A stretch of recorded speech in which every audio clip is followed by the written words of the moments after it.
Police की duty में क्या हाल किया मेरा। न क्रिमिनल मिला न मेडल, इधर से उधर बस खाक छानते रहे। वाह वाह, जरूर बोल दीजिएगा आदिल साहब, क्योंकि अब इस चौथी लड़की की लाश ढूंढते ढूंढते तोते उठ जाएंगे आपके।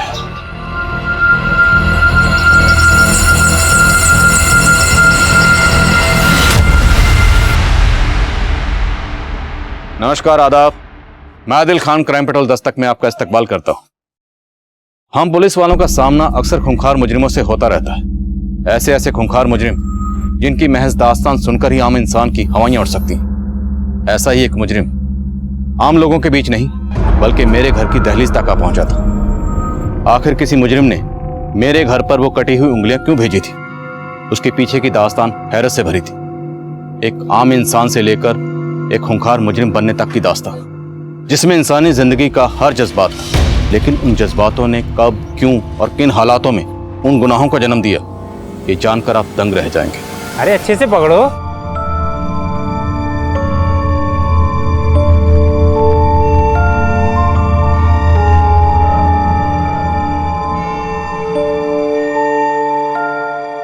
Bye bye.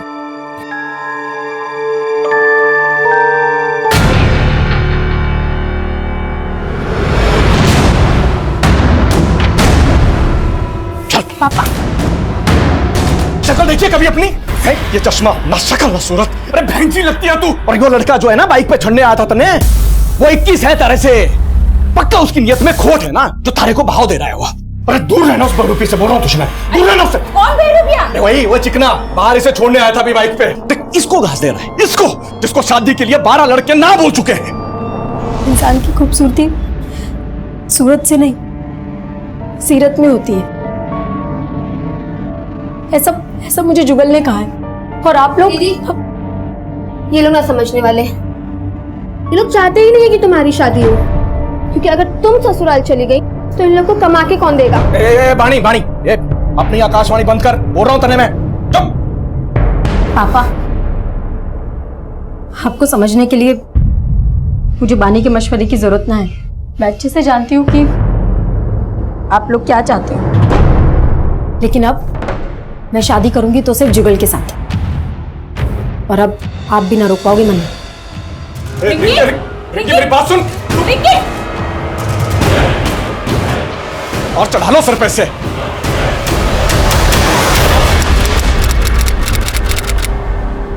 छोले कुलचे, चलो छोले कुलचे।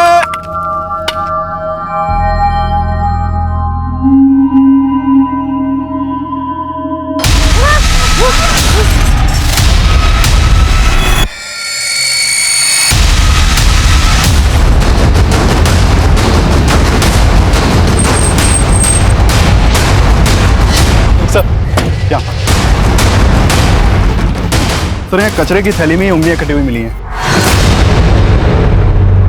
इन उंगलियों के अलावा कुछ और मिला? अभी तक तो नहीं सर, हालांकि हमारी टीम आसपास सर्च कर रही है। इन उंगलियों को फॉरेंसिक के लिए भेजो। अगर इसका आधार आईडी होगा तो फिंगरप्रिंट स्कैन करके इसकी आईडी पता चल सकती है। इससे यह कंफर्म होगा कि वाकई में कोई मर्डर हुआ है या फिर कहानी कुछ और है।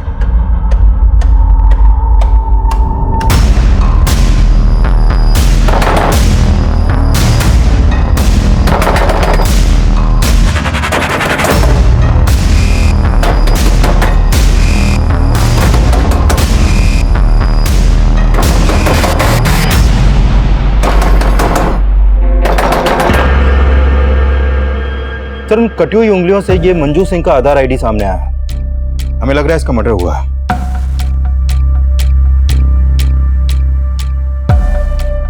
करनाल पुलिस से कांटेक्ट करो और मंजू के आधार आईडी पे ये जो करनाल का एड्रेस है यहाँ पर जाओ।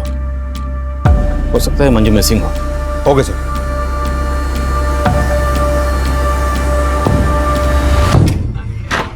आप हैं अंकल जी? भूत नीचे, हमारे से रिश्ता जोड़ने की कोशिश मत कर। रिंकी का है? मना नहीं पता जी। हमारे माथे पे सी लिखा है क्या? पीछे हट जा। रिंकी! अंकल जी बात तो बताओ। रिंकी ना आया। रिंकी! अरे अंकल जी रिंकी नहीं आया। रिंकी! अरे अंकल जी, अरे कहाँ जा रहे आप? अंकल जी रिंकी नहीं आया। रिंकी! रिंकी नहीं आया अंकल जी। सर समालका के एक डंपिंग ग्राउंड में एक औरत की लाश के टुकड़े मिले हैं। बड़ी मंजू की? जी sir. Sir photo Manju Singh के लाश से मैच करता है।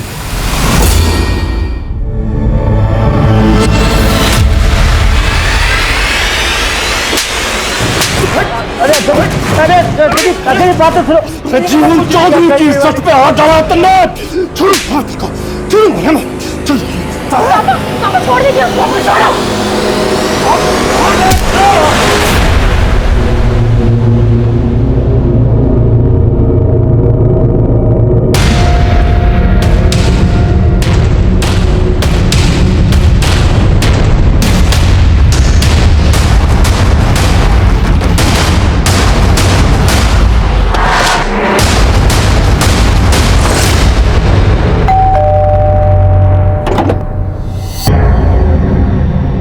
मंजू सिंह के बारे में आपसे कुछ बात करनी है। कहाँ है मंजू? सर मंजू यहाँ नहीं रहती। तो फिर कहाँ रहती? और आप क्या लगते हैं मंजू के? हम मंजू के माँ बाप हैं, लेकिन आप मंजू के बारे में पूछना क्या है?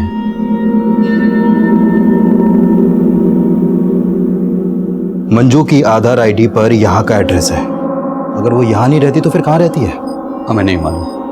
मंजू की कटी हुई उंगलियां मिली हमें,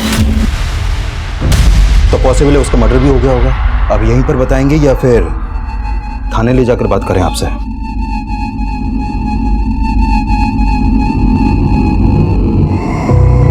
सर हम कुछ छिपा नहीं रहे। 2 साल से मैंने मंजू को नहीं देखा। तो फिर 2 साल से थी कहाँ वो? मंजू पानीपत के कॉलेज में पढ़ती थी। पानीपत के एक लड़के से उसकी दोस्ती हो गई। मने ये सब पसंद ना था साहब। आज से तेरा कॉलेज जाना बंद। आज के बाद दोबारा उस लड़के से मिलने की कोशिश की ना तो अच्छा ना होगा। लेकिन मंजू उस लड़के के लिए हमें 2 साल पहले छोड़कर भाग गई। कौन था वो लड़का? हम उसे नहीं जानते साहब, लेकिन उस लड़के ने मंजू को इतना बरकरार दिया था कि उसने अपने घर से अपनी माँ के गहने, जेवर, पैसे सब चुरा करके उस लड़के के साथ भाग गई और हमें फोन करके बताया कि पापा मुझे लगता था कि आप मुझे समझोगे, लेकिन अब मैंने शादी कर ली है। लेकिन उसके बाद उसका फोन कभी ऑन नहीं हुआ। वो हमको भूल गई थी तो हम भी उसे भूल गए। भूल गई या फिर 2 साल बाद उसे ढूंढ निकाला और उसे? ऐसा हमने कुछ नहीं किया सर। जरूर उस लड़के ने उसके साथ कुछ किया होगा।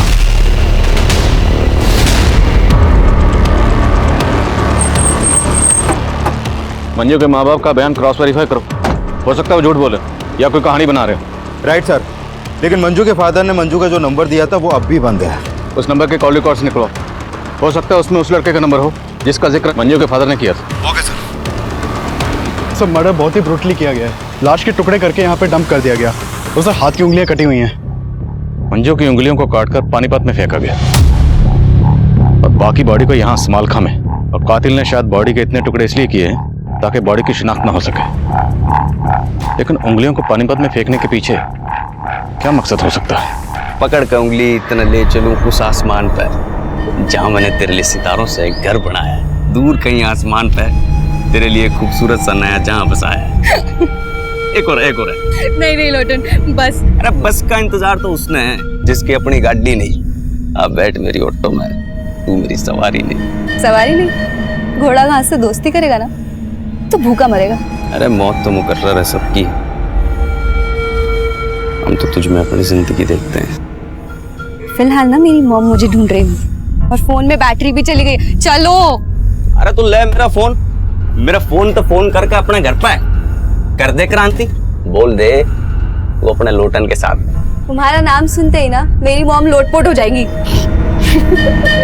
अरे यार इतना सीरियस क्यों हो रहे हो?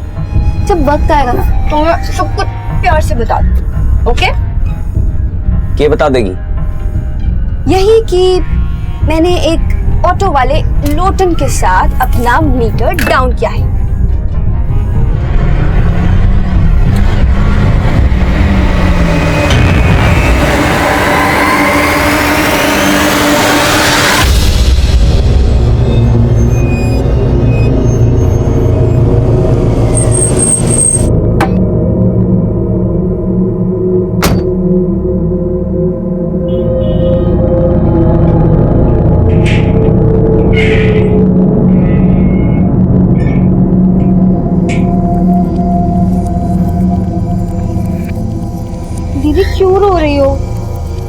तुम्हारे साथ, सब ए, ठीक हो जाएगा। ज्यादा अंगरक्षक बनने की कोशिश ना कर, और तू ये रोना धोना बंद कर ले।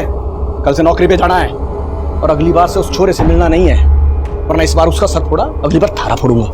पापा ये आप क्या कर रहे हैं? मैं जुगल को अपना पति मान चुकी हूँ। अरे बावड़ी पूंछ, थारे को पेट से कर देगा वो और छोड़ देगा। अरे ऐसे छोरों का ईमान ना होता है कोई।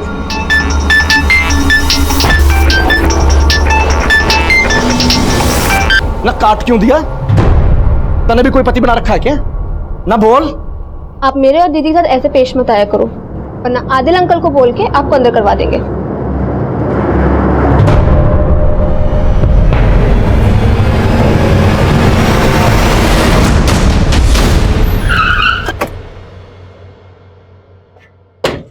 जैन सर। जय। सर, मंजू के फादर ने मंजू का जो मोबाइल नंबर दिया था वो 2 साल से बंद है, और मैंने चेक किया कि मंजू 2 साल से अपने फादर के यहाँ करनाल में भी नहीं देखी गई है। तो 2 साल से मंजू कहाँ थी? सर, मैंने मंजू के 2 साल पुराने कॉल रिकॉर्ड चेक किए। 2 साल पहले तक मंजू एक राजवीर सोलंकी नाम के लड़के को काफी कॉल करती थी। ये राजवीर पानीपत में मंजू के साथ उसी के कॉलेज में पढ़ता था। कॉलेज का कुश्ती पहलवान था सर वो। 121, 122, दबा के कर बेटा, दबा के पेल। 123, 124। बस बापू, तेल निकल गया। अरे तेरा तेल ना आशिकी ने निकाला बेटा। मैं तुझे नेशनल चैंपियन बनाना चाह रहा था, लेकिन तू औरतों के हुस्न का चैंपियन बन बैठा। चल कर। बापू और कितना खसेगा? गलती हो गई, माफ कर देना। अरे चल, बहाने मत बना। 127, 128। सुनिए जी, वो पुलिस आई है। क्या? राजवीर के लिए पूछ रहे हैं।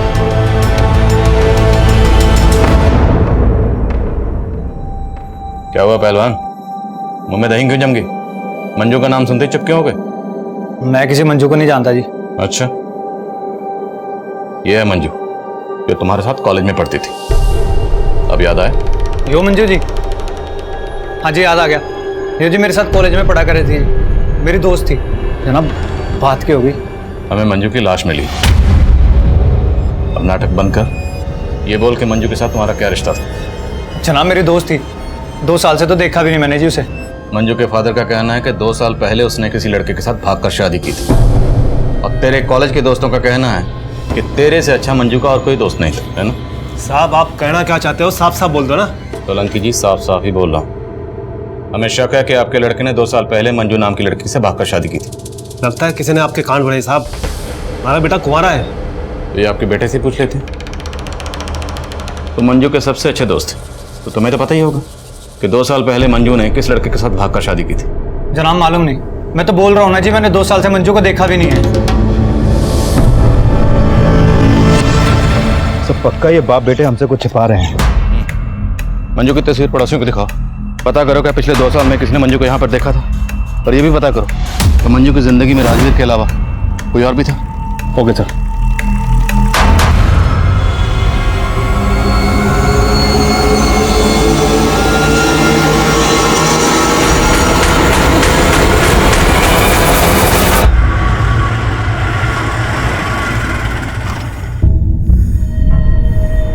चलो बाय। बाहर से भगाएगी, अंदर नहीं लेके चलेगी अपनी मम्मी से मिलवाने। सुपर खोलो टन, ऊपर का फल मीठा होता है ना? तो घनी नमकीन है, नमकीन और मिठा एक साथ, कहीं बात अजमी ना हो जाए। बाय।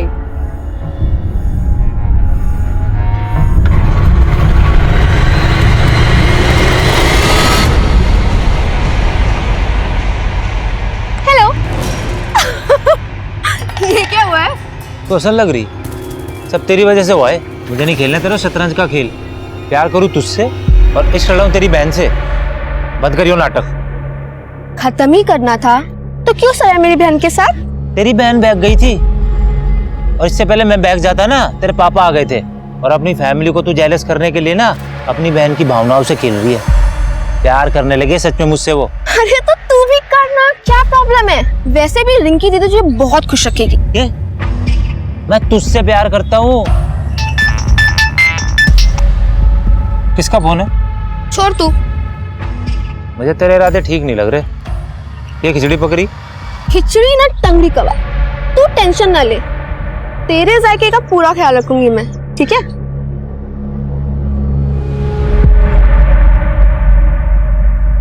सर पिछले 2 साल से मंजू को राजवीर के घर के आसपास भी नहीं देखा गया, और राजवीर के पिछले 6 महीने पुराने कॉल रिकॉर्ड में भी मंजू का कोई दूसरा नंबर नहीं मिला। तो मंजू के माँ बाप झूठ तो नहीं बोल रहे कि 2 साल पहले मंजू किसी लड़के के साथ भाग गई थी?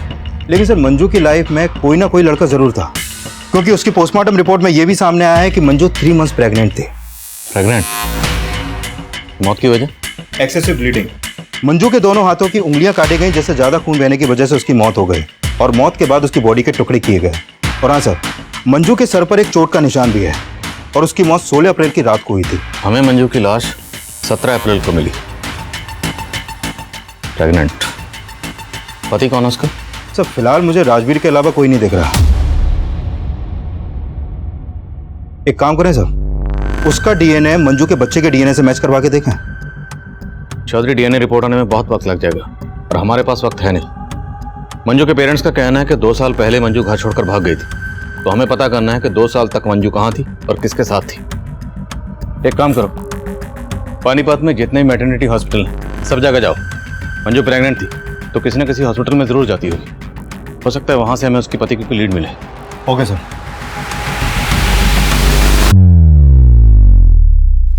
शुरुआत में कटी उंगली मिलने के बाद मेरे कलीग्स ने मर्डर की थ्योरी बनाई, पर मुझे लग रहा था कि शायद ये केस मर्डर का ना हो। पर यह केस ना सिर्फ मंजू के मर्डर का था, बल्कि इस केस में एक से एक खौफनाक मंजर सामने आने वाले थे, जिसमें मंजू के मर्डर से लेके उसके जिस्म के टुकड़े टुकड़े करने के मंजर से भी कहीं ज्यादा खौफनाक मंजर थे। तब हम इस बात पे फोकस कर रहे थे कि मंजू का पति कौन है, और मंजू के पेट में पल रहा वो बच्चा किसका था।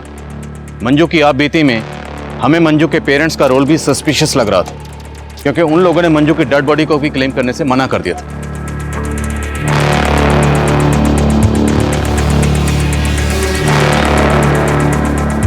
मंजू का मर्डर इतना ब्रूटल था कि मीडिया ने शुरुआत से ही हम पर प्रेशर सिचुएशन क्रिएट कर दी।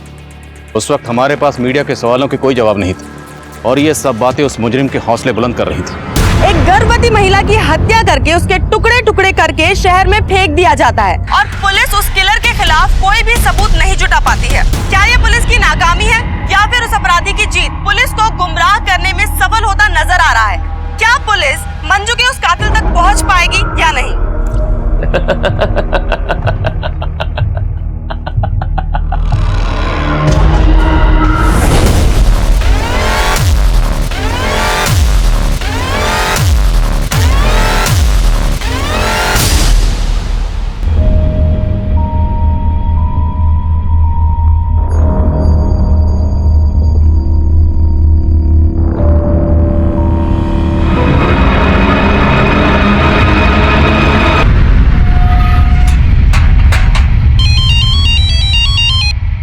हाँ चौधरी। सर उस मैटरनिटी हॉस्पिटल का पता चल गया जहां पर मंजू अपना इलाज करवा रही थी।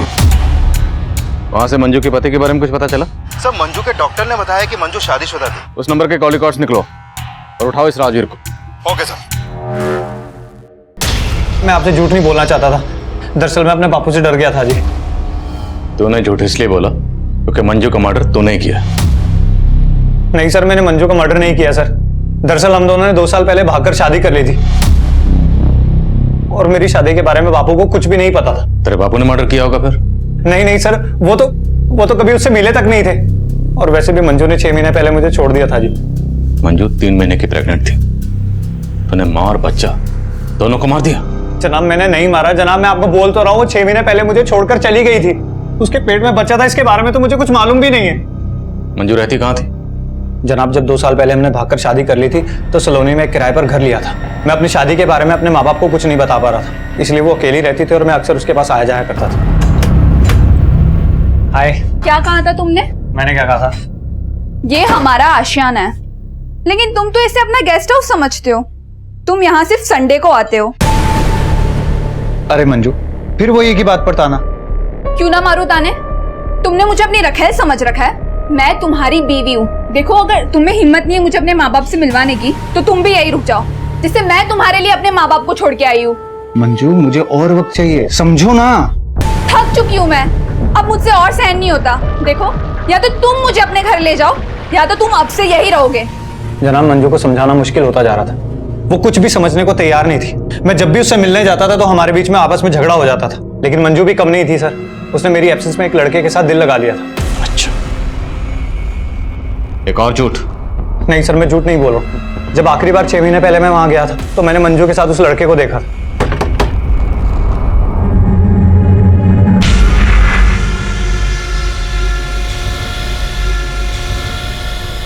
मंजू, कौन था ये लड़का?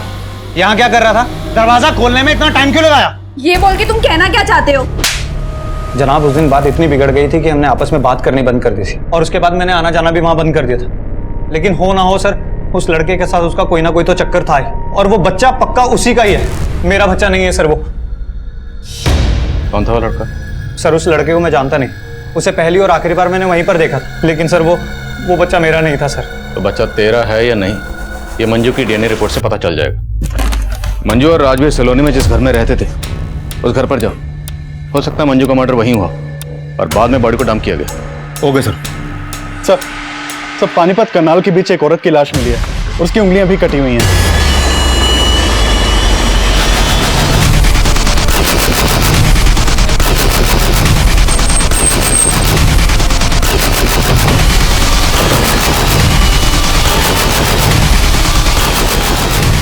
अरे पीछे निकालो जरा। मोहब्बत के हारे किला फतेह करने निकले, तेरे साथ नहीं तो तेरे पास सही, हम जीतने वालों को हराने निकले। आखिर ये शायरो शायरी करके और ये उंगलियां काट के कातिल साबित क्या करना चाहता है? सर, मंजू की लाश को टुकड़े टुकड़े करके डंप किया गया और इसकी सिर्फ उंगलियां काटी गई हैं। काफी हद तक मर्डर का मोडस ऑपरेंडी सेम है। बॉडी की शिनाख्त करवा, हो सकता है इसका मंजू या उसके जान पहचान वालों से किसी को ताल्लुक हो। सर,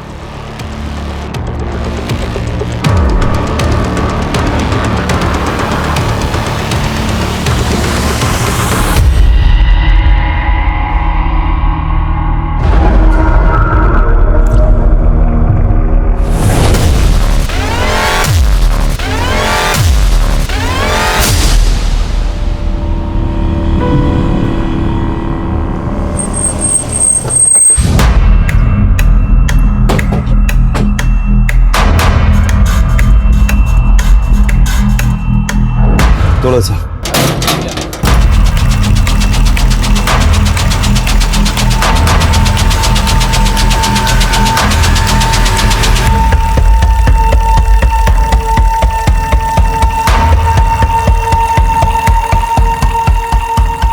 सर, मंजू के सलोनी वाले घर में ऐसे कोई साइन नहीं मिले जैसे लगे कि मर्डर यहाँ पर हुआ हो। करनाल और पानीपत के बीच हमें जिस औरत की लाश मिली है उस औरत की भी उंगलियां काटी गई। मैं तुम्हें उसकी तस्वीर भेज रहा हूँ, जरा पता करो क्या उस औरत का मंजू के घर पर आना जाना था? Okay sir. नहीं जनाब, मैं इस औरत को नहीं जानता और मुझे मालूम नहीं कि मंजू इस औरत को जानती होगी कि नहीं। इस औरत को मंजू के घर में कभी आते जाते तो नहीं देखा है। ये मंजू का हस्बैंड है जो दिल्ली में कहीं जॉब करता है और संडे संडे आता है, और अभी कुछ टाइम से वो यहाँ पे आना ही बंद कर दिया है। ऐसा तो नहीं लगता था, पर सर कुछ समय से एक आदमी का यहाँ पे काफी आना जाना हो रहा था। राजवीर भी वही कह रहा था जो पड़ोसन कह रही है कि मंजू का किसी के साथ अफेयर था। पड़ोसन और राजवीर से उस लड़के का स्केच बनवाओ और मंजू के करंट नंबर के कॉल रिकॉर्ड्स निकलो। हो सकता है उस लड़के के बारे में कुछ पता चले, और इस औरत की पहचान पता करो क्योंकि हो सकता है मंजू और इस औरत दोनों का कातिल एक ही हो। सर,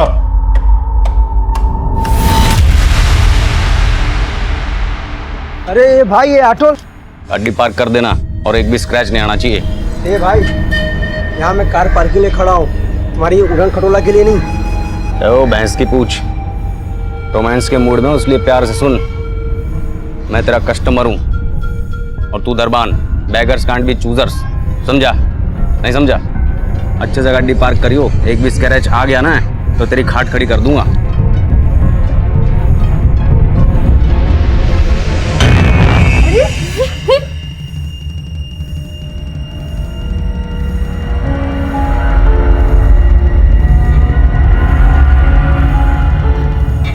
वेटर, लोटन सुनो ना, वो मैं कह रही थी कि जब हम घर जाएंगे ना,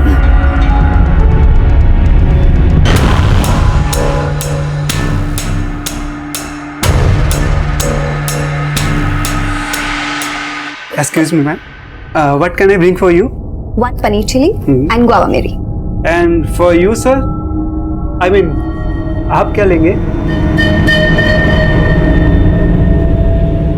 I would like to have a crisp thin roll stuffed with mashed potatoes and peas with a pinch of salt and turmeric, and yeah, garnish with curry leaves and serve it with a red lentil soup and a white sauce made of coconut. Please make it fast. Excuse me sir, क्या है ये? Red dosa लिया। Okay sir, Rajveer और मंजू के पड़ोसन ने जो sketches बनवाए हैं वो दोनों स्केचेस एक ही आदमी के हैं। पता लगाओ कौन है ये। सर, चौधरी, ये भी चेक करो कि वो पड़ोसन कहीं राजवीर के कहने का ये बयान तो नहीं दे रही। Okay sir.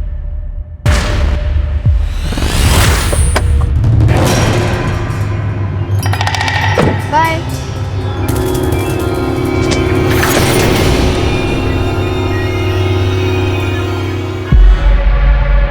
अच्छा, इस गाड़ी वाले के चक्कर में तुमने मेरा टक्का अपनी बहन से बिड़ा रखा है? अरे नहीं यार, कजिन है मेरा, यहाँ तक आ रहा था तो ड्रॉप कर दिया। बस अब मैं तेरे चक्कर में नहीं आने वाला। बता तेरी बहन क्या बोली कि मुझे सच में भगा के ले जा। अरे वाह, ये तो बहुत अच्छी बात है यार। प्रॉब्लम क्या है? ऐश करना। बहुत हुआ तेरा मजाक। तेरी बहन को ना मैं सच सच बता दूंगा कि मैं उससे नहीं तेरे से प्यार करता हूँ। प्यार प्यार प्यार यार, इंसानियत नाम की भी कोई चीज होती है। तो ये दिल विल का चक्कर छोड़ और मेरी बात मान।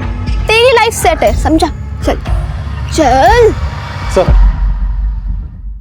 मुझे एक रोजी नाम की लड़की की मिसिंग कंप्लेंट दर्ज हुई थी संगम नगर थाने में। ये कंप्लेंट रोजी की मां ने दर्ज करवाई थी। सर, रोजी की फोटो औरत की फोटो से मैच करती है जिसकी हमें उंगली कटी लाश मिली थी। लो बेटा, दूध पी लो। नानी, मम्मी कब आएंगी? आ जाएगी। लेकिन कब? उन्होंने मुझे बोला था फिल्म दिखाने लेके जाएंगी, लेकिन वो खुद इतने दिन से नहीं आई। बोलो ना नानी, मम्मी कब आएंगी? बेटा आ जाएगी।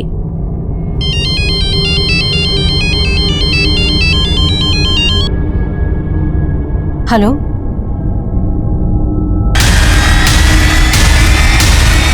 क्या?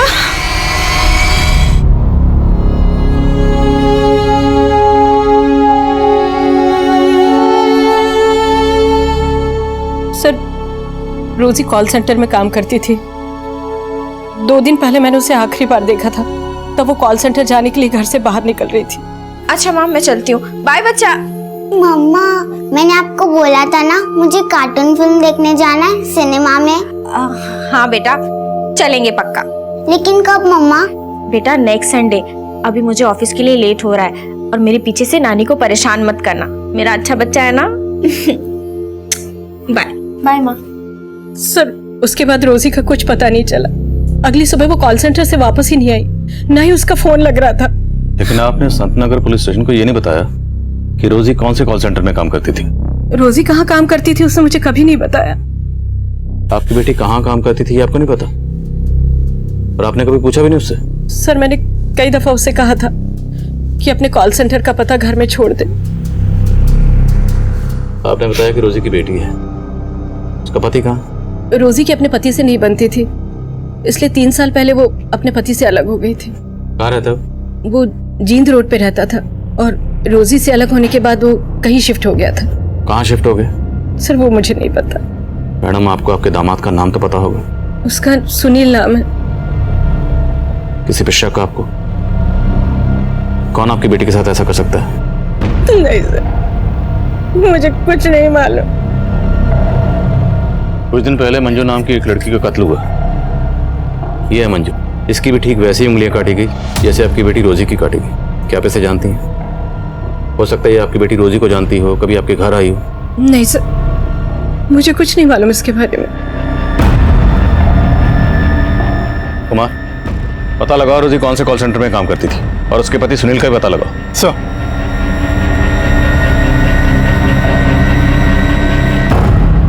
पुलिस ने उस दूसरी औरत की पहचान कर ली है जिसकी हाल ही में उंगली कटी हुई लाश मिली थी। लेकिन मंजू मर्डर केस की तरह ही पुलिस रोजी के इस मर्डर केस में फिलहाल कोई भी पुख्ता सबूत नहीं इकट्ठा कर पाई है और नाकामयाब नजर आ रही है। अब सबसे बड़ा सवाल ये उठता है, क्या मंजू और रोजी का कातिल एक ही है या ये कोई 2 अलग अलग लोग हैं?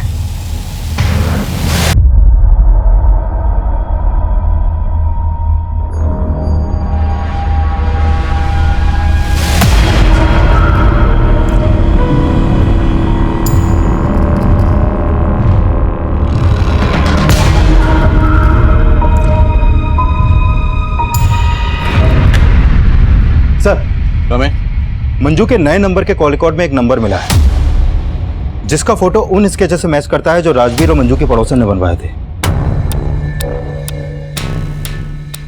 इसका नाम महेश सिंह है सर। इसका मोबाइल नंबर करनाल के एड्रेस पर रजिस्टर्ड है। करनाल? मंजू भी करनाल की रहने वाली थी? हाँ सर, और ये भी पता चला है कि ये महेश मंजू का कजन है। ये मंजू के कोई दूर के ताऊ का बेटा है। लेकिन मंजू के माँ बाप का कहना है कि वो बिल्कुल नहीं जानते थे कि 2 साल तक मंजू कहाँ रह रही थी। तो फिर ये मंजू का कजन ये मंजू से मिलने क्यों जाता था? और इसे कैसे पता कि मंजू कहाँ रहती थी? सर मैं हमेशा मंजू का सपोर्ट करता था सर। मानता हूँ चाचा जी उनकी शादी के खिलाफ थे, लेकिन राजवीर के साथ घर से भाग जाने के बाद से मैं लगातार मंजू के टच में था। लेकिन राजवीर का कहना है कि उसने तो मंजू को 6 महीने पहले ही छोड़ दिया था। सर राजवीर ने मंजू की जिंदगी बर्बाद करके रखी थी, बल्कि मंजू तो उसके खिलाफ कानूनी मदद भी लेना चाहती थी। चीट किया था सर उसने मंजू को। उसकी वजह से उसने अपना घर परिवार छोड़ा, अपने पेरेंट्स से अपना रिश्ता खत्म किया, और बदले में उसे क्या मिला? सिर्फ दुख। कहीं तुमने भी बदला तो नहीं लिया? मंजू के माँ बाप के कहने पर तुमने मंजू को... कैसी बातें करें सर? मंजू के पेरेंट्स को तो पता तक नहीं है कि मैं मंजू के टच में था। लेकिन मंजू का मर्डर हो गया, अभी तुम हमारे पास नहीं है। सर क्योंकि मैं दिल्ली गया हुआ था किसी काम से, और मैंने तो सोचा भी नहीं था कि मंजू के साथ इतना बुरा हो सकता है।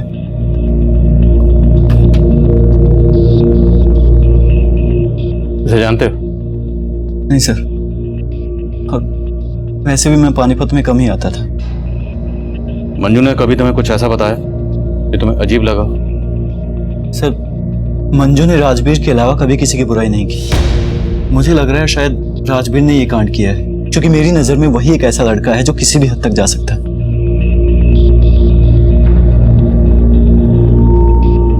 सर राजवीर और मंजू के पड़ोसन को लग रहा था कि ये महेश मंजू का लवर है, लेकिन ये तो मंजू का कजन निकला। सर कहीं ये एंगल मंजू के पेरेंट्स से तो नहीं जुड़ा? शायद ऑनर किलिंग, क्योंकि वो लोग भी मंजू और राजवीर की शादी के खिलाफ थे। अगर एंगल वाकई ऑनर किलिंग का है तो फिर राजवीर का बाप भी हमारा स्ट्रॉन्ग सस्पेक्ट है। एक काम करो, इन सब के डीएनए मंजू के बच्चे के डीएनए से मैच करो। हम किसी का भरोसा नहीं कर सकते। Right sir.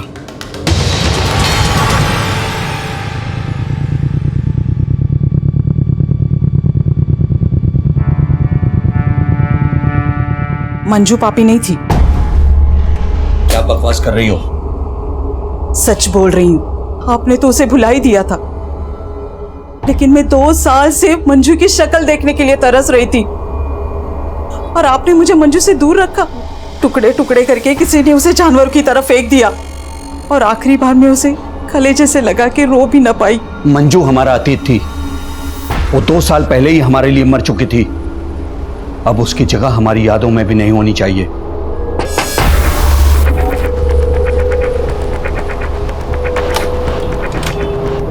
सिंह साहब, आपको हमारे साथ चलना है। चलना होगा?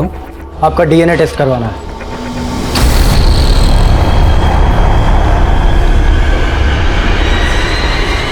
राजवीर, तेरी वजह से पूरी जात बिरादरी में कहीं मुंह दिखाने लायक नहीं छोड़ा तूने। वो पुलिस वाले सोच रहे हैं तेरी लुगाई मंजू के पेट में मेरा बच्चा है। मेरा डीएनए करवा रहे हैं वो लोग, सब तेरी वजह से। मेरे को भी बहुत धोया बापू उन्होंने, और तू तो मुझसे बड़ा पहलवान है ना, उनके डंडों से तेरा तेल ना निकलने वाला। क्यों डर रहा है तू?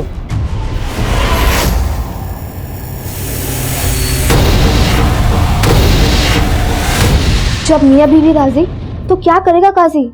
दीदी मैं बोल रही हूँ, मान लो मेरी बात। भूल जाओ मम्मी पापा क्या कहेंगे और भाग जाओ जगल जीजा जी के साथ। बाकी की सारी सेटिंग मैं कर दूंगी पक्का, ठीक है? ए छोरी, क्या सिखा रही है अपनी बहन को? अजी सुनते हो? जल्दी आओ। क्या सिखा रही है? हाँ बोल, क्या सिखा रही है? देखो क्या, क्यों चिल्ला रही हो? ये दोनों बहनें मिलकर क्या प्लान बना रही है? ये उस लड़के को जीजा जी बोल रही है और इसे बोल रही है उसके साथ भाग जा। मैं ऐसे कैसे भाग जाएगी? मैं क्या बावली पूंछूं?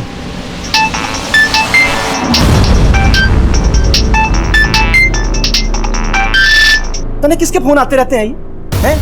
ना बता दे, कहीं ऐसा ना हो रिंकी से पहले थारी टांगे तोड़नी पड़े। कंजर खाना बना के रखा घर को।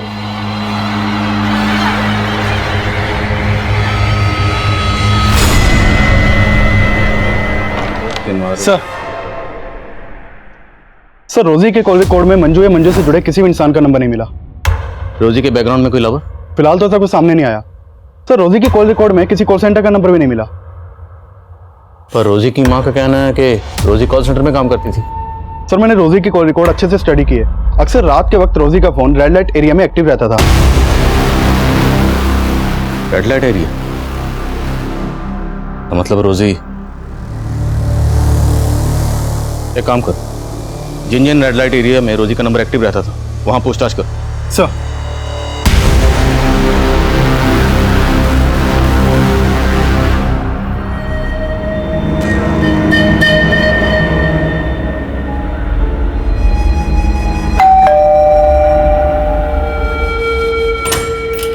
मम्मी, ये मेरा दोस्त लोटन। नमस्ते। Lotan, strange name. जी, यो नाम मेरी मम्मी ने दिया है जी। अच्छा, please come, have seat.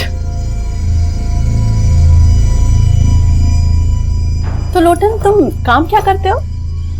Auto है जी मेरा। Auto driver? नहीं जी, मतलब ऑटो मेरा खुद का है, मैं ओनर हूँ उसका, और अपनी मर्जी का भी। मम्मी, आपको पता है मैं ना लोटन के ऑटो में ही रोज कॉलेज जाती हूँ और पता नहीं टाइम कैसे बीत जाता है, पता ही नहीं चलता। आपको पता ही है ना, बातें ऐसी करता है कि कोई भी इंसान ना हंस के लोटपोट हो जाए। शैली, तुम इस ऑटो वाले को यहाँ मुझसे मिलवाने लाई हो? तेरा दिमाग तो ठीक है? इसमें प्रॉब्लम क्या है? प्रॉब्लम है you don't know these illiterate people. Auntie, I'm definitely an auto driver, but I've planned everything. I've planned my future, and trust me, it's bright. I'll soon begin my own startup. जैसे cab services होती हैं, वैसे auto services. I've planned everything. मेरी सारी plannings में अच्छी तरह समझ गई। अभी निकल यहाँ से, और दोबारा मेरी बेटी से मिलने की कोशिश की ना तो अच्छा नहीं होगा। फ्रॉड। बेबी बेबी, लोटन एक सेकंड बात सुनो, हम बैठ के। Cool babes. कोई बात नहीं, तेरी मम्मी को मैं पसंद नहीं आया। मैं चाहता हूँ तेरी गली से तेरा नाम लेकर, और ये मोहब्बत है जो ना कभी मिटी थी और ना मिटेगी। शैली, तुझे इस ऑटो ड्राइवर के अलावा कोई लड़का पसंद नहीं आया? मॉम, मैं लोटन से प्यार करती हूँ। सर, ये कुलचे वाला है, ये बोल रहा है रोजी को जानते हैं। क्या जानते हो तुम रोजी के बारे में? साहब, वो रोजी धंधा करती थी साहब, और वो और एक लड़का अक्सर मेरे यहाँ से छोले कुलचे खाते थे। कौन लड़का? और ये रोजी का क्या लगता है? तल्ला था साहब उसका, वो सोनू नाम था उसका। सोनू? कहाँ मिलेगा सोनू? ये जो रोजी का मर्डर हुआ है ना जब से साहब, वो यहाँ दिखा ही नहीं। फिर कहाँ रहता है वो मुझे नहीं मालूम है। ये मेरे मोबाइल में साहब उसकी एक फोटो थी। ये है साहब।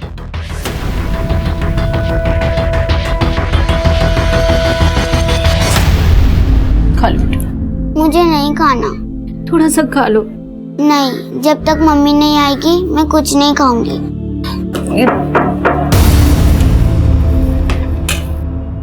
ये क्या बोल रहे हैं आप साहब? रोजी ऐसी लड़की नहीं थी। जरूर आपको कोई गलतफहमी हुई है। हमें कोई गलतफहमी नहीं हुई है। आपकी बेटी रोजी किसी कॉल सेंटर में काम नहीं करती थी, बल्कि वो एक प्रोस्टिट्यूट थी। और ये सोनू, ये उसके लिए ग्राहक लाता था। सर, ये तो सुनील है, रोजी का पति। सुनील? जी। रोजी का पति? जी, यही सब गलत काम करता था सर, इसलिए रोजी ने इसे छोड़ रखा था। जरूर इसी ने मजबूर किया होगा मेरी बेटी को। रोजी ऐसी नहीं थी सर। अच्छा, ये सुनील उर्फ सोनू आजकल है कहाँ? कुछ तो आइडिया होगा आपको? सर, मुझे नहीं मालूम।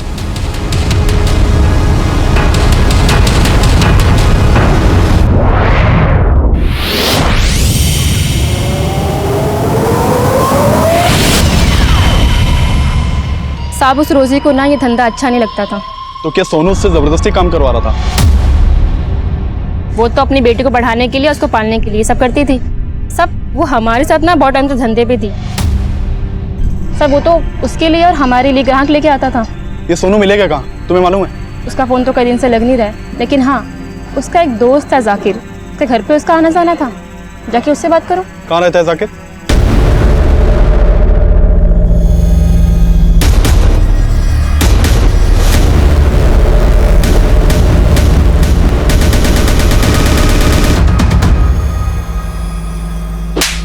सर मैंने रोजी के साथ कुछ नहीं किया सर। तो फिर हमारी टीम को देखकर भाग क्यों रहा था? तो साहब मैं डर गया था, लेकिन फिर मेरे को रोजी के मर्डर का मालूम चला, तो इसलिए मुझे पता था कि आप लोग मेरे पीछे आएंगे, इसलिए मैंने अपना फोन भी बंद कर दिया सर। लेकिन सर मैंने रोजी के साथ कुछ नहीं किया, मेरा विश्वास। रोजी तेरी बीवी थी और तूने उसे मजबूर किया था इस धंधे में उतरने के लिए, है ना? नहीं साहब, रोजी जब तक मेरे साथ रहती थी तब तक मैंने उसे कोई धंधा वंदा नहीं करवाया था, लेकिन जब रोजी को पता चला कि मैं दल्लागिरी ये सब करता हूँ तो मुझे छोड़कर चली गई थी। लेकिन उसको कुछ दिन बाद आटे दाल का भाव पता चल गया था। और सर रोजी ये सब अपनी मर्जी से करती थी, मैंने रोजी के साथ कुछ नहीं किया। हाँ जरूर उसके कस्टमर ने रोजी के साथ कुछ किया होगा। कौन कस्टमर? सर कुछ रोज पहले एक टैक्सी वाला आइटम ढूंढते हुए हमारे एरिया में आया था, उसने ही रोजी के साथ कुछ किया होगा। मैंने रोजी को आखिरी बार उसी के साथ देखा था सर। उसके बाद रोजी लौटकर वापस नहीं आई, फिर मालूम चला कि रोजी की लाश मिली। कौन था वो टैक्सी वाला?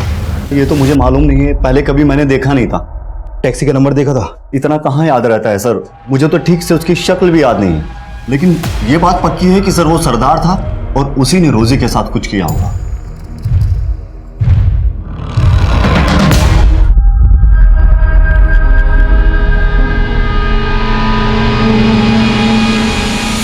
सर सोनू ने जिस एरिया में उस टैक्सी वाले को देखा था वहां पर कोई सीसीटीवी है ही नहीं।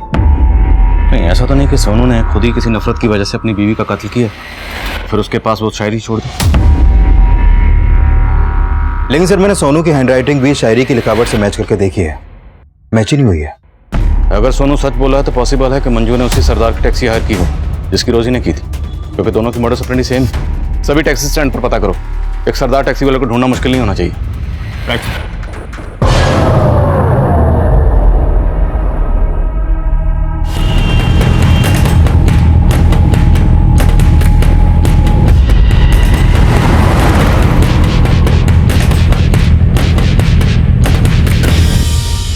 सर मैंने पानीपत और आसपास के एरिया के लगभग सभी टैक्सी स्टैंड्स में चेक किया, लेकिन ऐसा कोई भी सरदार नहीं मिला जिसकी एक्टिविटी सस्पिशियस हो और वो टैक्सी चलाता हो।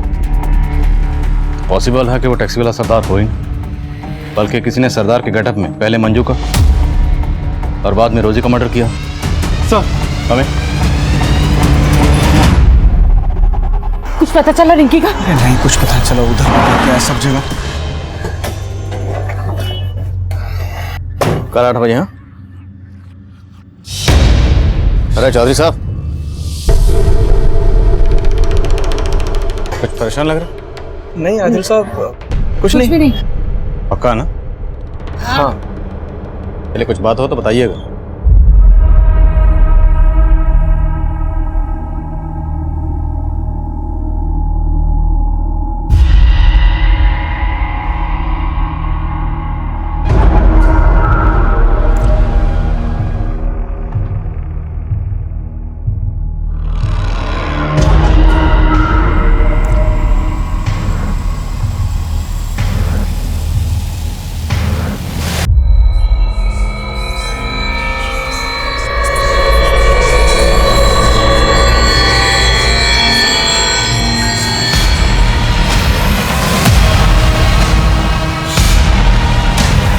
पुलिस की ड्यूटी में क्या हाल किया मेरा, न क्रिमिनल मिला न मेडल, इधर से उधर बस खाक छानते रहे। वाह वाह, जरूर बोल दीजिए आदिल साहब, क्योंकि अब इस चौथी लड़की की लाश ढूंढते ढूंढते तोते उठ जाएंगे आपके।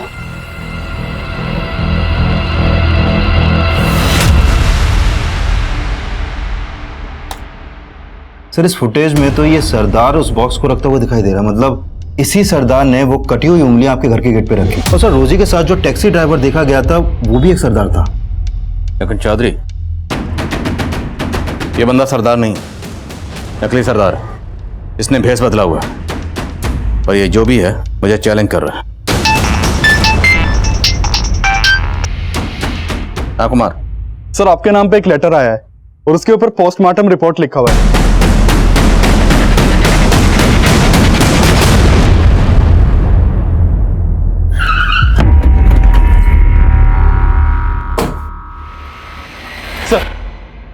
Sir letter.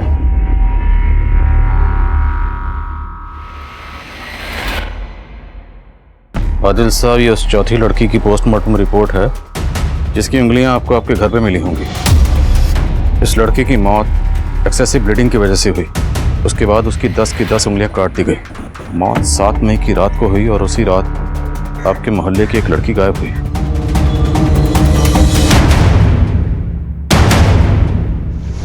कुछ परेशान लग रहा है? नहीं आदिल साहब, कुछ नहीं।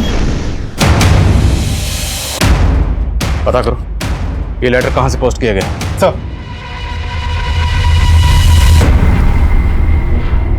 सब जगह देख लिया उसको, है ही नहीं वो कहीं पे।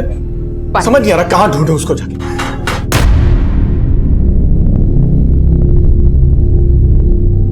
क्या चौधरी साहब, इसे ढूंढने की बात कर रहे हैं? सब ठीक तो?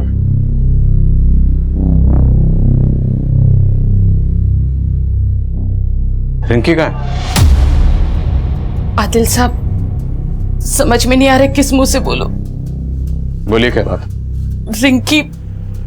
रिंकी एक लड़के के साथ भाग गई। किस लड़के के साथ? जुगल के साथ। एक नंबर का लफंगा है। अब ना उसका फोन मिल रहा है और ना ही रिंकी का। कहाँ रहता है जुगल?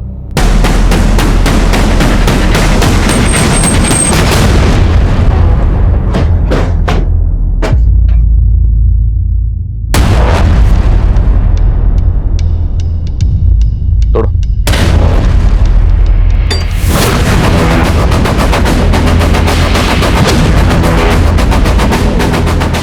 चेक करो सब जगह।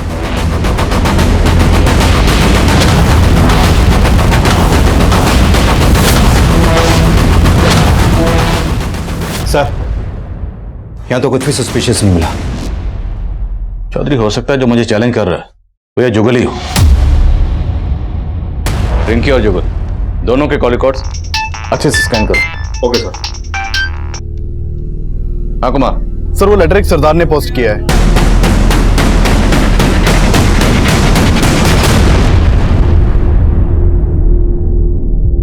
ये जुगल या जुगल से कनेक्टेड कोई हो सकता है कि मेरे पड़ोस में रिंकी के अलावा और कोई मिसिंग नहीं। सर, रिंकी का फोन पानीपत बस अड्डे के पास बंद हुआ था, लेकिन जुगल का फोन रिंकी का फोन बंद होने के 4 घंटे बाद उसके घर वाले एरिया में ही बंद हुआ था। जुगल के कॉल रिकॉर्ड्स में कुछ सस्पिशियस? सर, जुगल ने लास्ट कॉल एक सुबोध नाम के लड़के को किया था। ये उसका फोटो है सर। सर, मैंने इस सुबोध के भी कॉल रिकॉर्ड चेक किए हैं। सर, ये सुबोध रिंकी की छोटी बहन बानी को भी बहुत कॉल करता था। पूछताछ करो जरा सुबोध से। मैं बानी से मिलता हूँ। सर, जुगल से मेरा कोई लेना देना नहीं है। तो फिर जुगल ने तुझे फोन क्यों किया था? दरअसल सर, बात यह है कि मैं एक बानी नाम की लड़की से बहुत प्यार करता हूँ। सर, काफी टाइम से हमारा अफेयर चल रहा था। सर, जुगल ने एक दिन फोन पे मुझे बोला कि बानी मुझसे चीट कर रही है। सर, बानी का जुगल के साथ भी अफेयर चल रहा था। वो क्या है कि जुगल से मन भर गया था उसका, इसलिए अपनी बहन रिंकी से टांका फिट करवा रही थी उसका। ये जुगल कहाँ है अभी? अंकल, वो मैं जुगल को प्यार नहीं करती थी, लेकिन वो लड़का अच्छा था। इसके लिए मैंने सोचा कि दीदी को उसके साथ, लेकिन मैंने जैसा सोचा था ना वैसा कुछ भी नहीं हुआ। मुझे तो सही उम्मीद नहीं थी बानी। तू जुगल से प्यार करती थी और तूने मुझे धोखा दिया। नहीं दीदी, ऐसा कुछ भी नहीं है जैसा आप सोच रहे हो। आपको जरूर कोई गलतफहमी हुई है। कोई गलतफहमी ना हुई। मैंने रिंकी को सब कुछ सच सच बता दिया है। सुबोध, उसका जुगल से क्या कनेक्शन? जुगल ने सुबोध को भी मेरे खिलाफ बोल दिया था।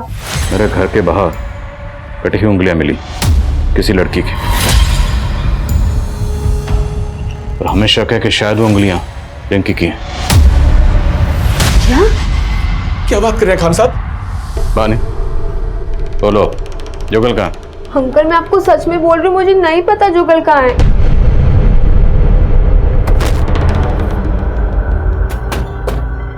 मुझे खत लिखने वाले का कहना है कि उसने मेरे पड़ोस की एक लड़की को मार डाला। हमें अभी तक किसी लड़की की लाश नहीं मिली। रिंकी गायब है जुगल के साथ।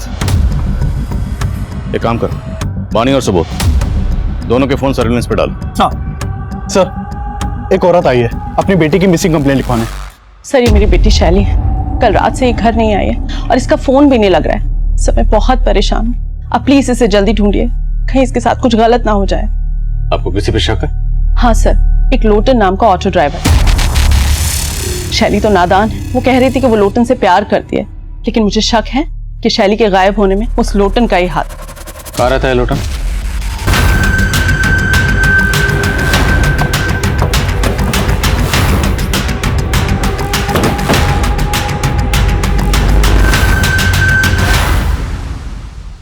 ताला तोड़वाओ।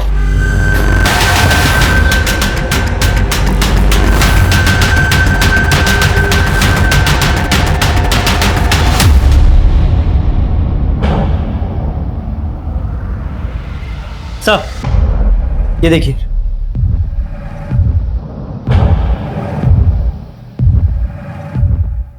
सर ये देखिए, यहां पर भी ब्लड के ट्रेसेस है, लेकिन सर ये ब्लड सूखा है, जबकि लोटन की बॉडी पर जो ब्लड है वो बिल्कुल फ्रेश है। फिर ये ब्लड किसका?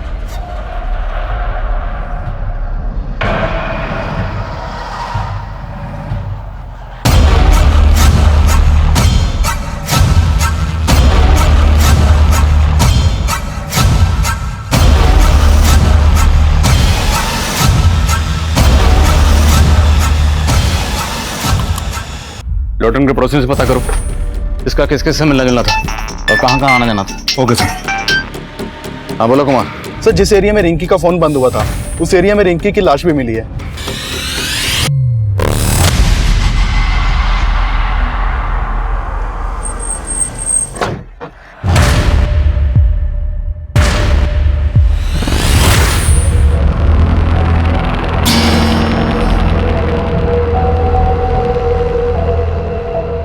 तेरे कूचे में कटी उंगलियां फेंक के हम सीना तान के निकलते हैं। मैं वो हूं जिसका आप तसव्वुर भी नहीं कर पाएंगे। बहुत पापड़ बेलने पड़ेंगे आदिल साहब, मुझे नहीं, मच्छर पकड़ो।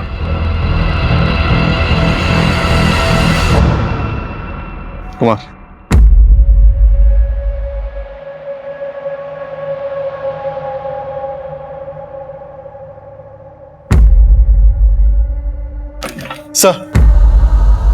सर हमने जिन जिन सस्पेक्ट्स के डीएनए करवाए थे उनकी रिपोर्ट आ गई है। सर मंजू के बच्चे का डीएनए महेश के डीएनए से मैच करता है। हाँ सर, मैं मंजू का कज़न हूँ, लेकिन साथ ही साथ उसे पसंद भी करता था।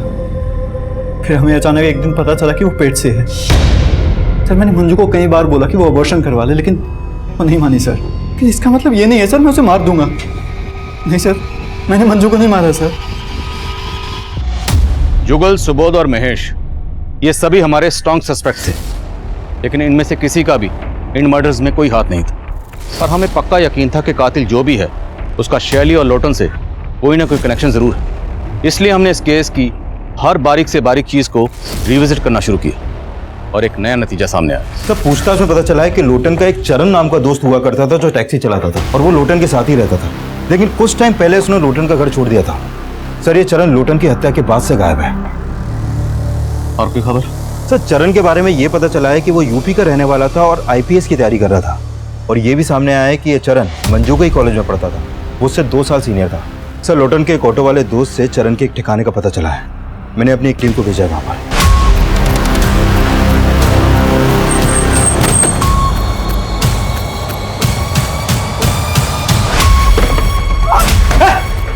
पकड़े से पकड़ो, लेके जाओ।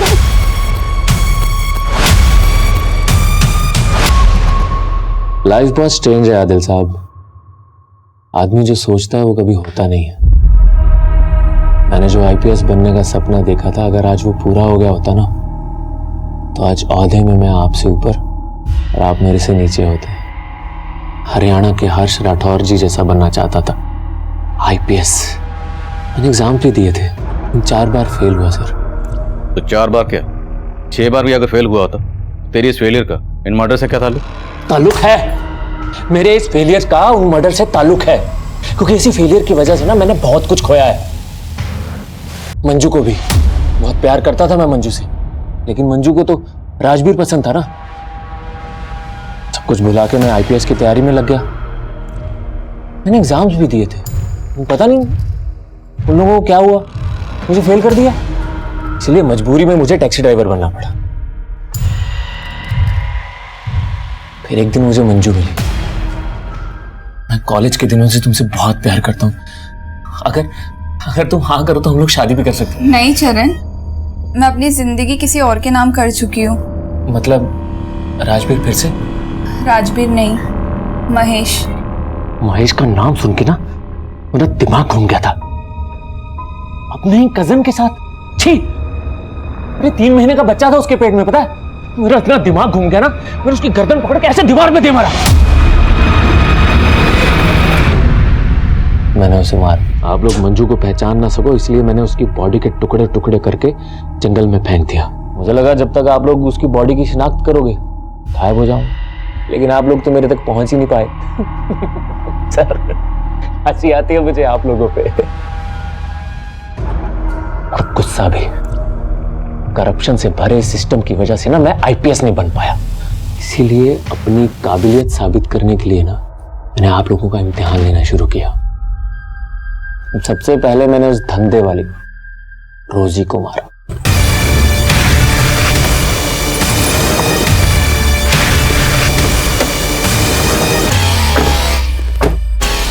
ये कहाँ लाए हो तुम मुझे? जो मारने के लिए। चल! ये क्या कर रहे हो? चल!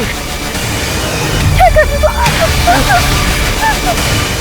तू लाश के पास गाजर खाकर क्यों फेंकता था? चैलेंज था सर। आप पुलिस वाले हैं तो थोड़ा चैलेंज तो बनता है ना, लेकिन आप तब भी नहीं पकड़ पाए। फिर मैंने आपको दूसरा चैलेंज दिया। रिंकी टैक्सी का वेट कर रही थी, मैंने उसे भी उठा लिया और ये क्या कर रहे हो? बड़ा मजा आ रहा था मुझे आप लोगों के दिमाग के साथ खेलने में, लेकिन साला दिल के चक्कर में हार गया। वो लोटन था ना, साला बार बार मुझे चिढ़ाता था शैली का नाम लेके। मैंने सोच लिया कि अगर मंजू नहीं मिली तो क्या हुआ, इसकी शैली को छीन लूंगा।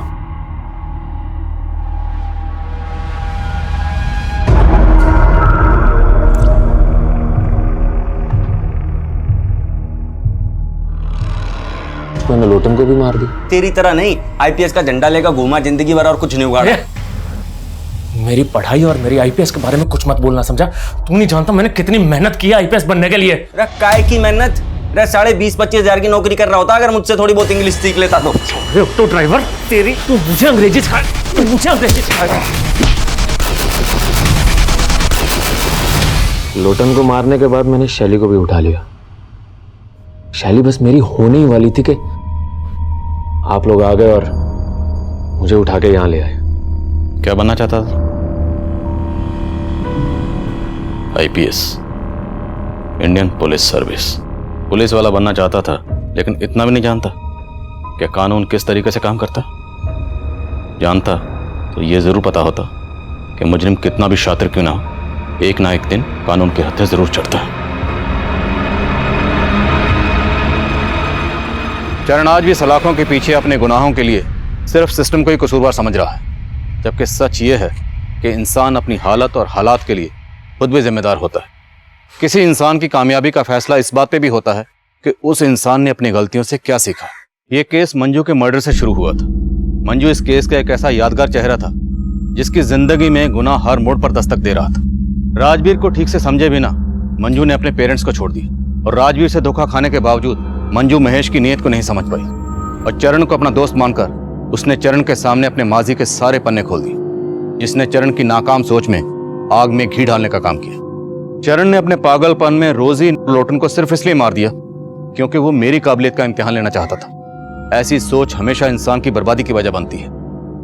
कहते हैं जो इंसान अपनी हार कबूल करता है, अपनी गलतियों से सीखता है, कामयाबी एक ना एक दिन उसके कदम जरूर चूमती है। लेकिन जो इंसान अपनी हार कबूल नहीं करते, अपनी गलतियों से सीखते नहीं है, कहीं ना कहीं उनके कामयाबी होने की उम्मीद भी खत्म हो जाती है। और चरण इसकी जीतती जागती मिसाल है। अब मैं आदिल खान आपसे इजाजत लेता हूं। आपसे फिर मुलाकात होगी एक और नए केस के साथ। तब तक देखते रहिए क्राइम पेट्रोल दस्तक। मकसद बताना नहीं, बचाना है। क्राइम पेट्रोल के और भी दिलचस्प कहानी देखने के लिए हमारे चैनल को सब्सक्राइब करें और बेल आइकॉन दबाना न भूलें।